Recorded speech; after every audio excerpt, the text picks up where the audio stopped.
magazine.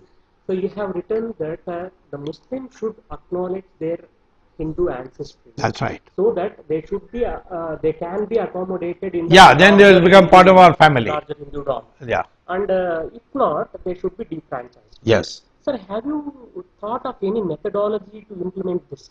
I can't even implement this unless I'm in power. Because you need a parliamentary. There's nothing absolute fundamental right to vote.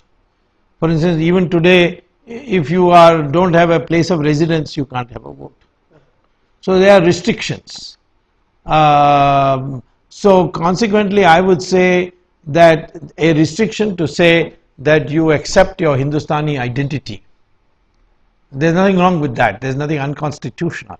But it has to be passed as a law. And for that you need power. Yeah. Sir, in the last century, we have seen that the social form of economy collapsing down in the Russia as well as China changing to the new Capitalist model. method. And today we are witnessing to the Wall Street protests about capitalism and the corporate-centered economy. Sir, what do, as an economist, what reason you give to this and what alternative you suggest? My alternative is again integral humanism. What is happening in the West is greed. The greed has brought this situation. Everybody saw a shortcut to earn money, these investment bankers and so on. So if money was not the most important thing to make,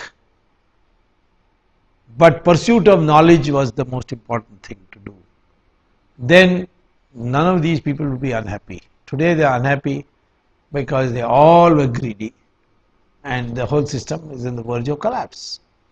So I don't think it's a collapse of the capitalistic system per se. Capitalist system is one dimensional. We need a that I say both dimensions, spiritual development and this thing. And that is why so many foreigners come to our Swamiji's ashrams. If you went to Puttaparthi, you will see foreigners. And Swami Dayanand Saraswati is in Coimbatore, you see Sri Ravi Shankar, full of foreigners. Why? They are all rich people. But because just by accumulating money you cannot be happy. So what the West has to learn is not Wall Street is bad and socialism is good or that sort of thing, but to learn that making money cannot be an end in itself.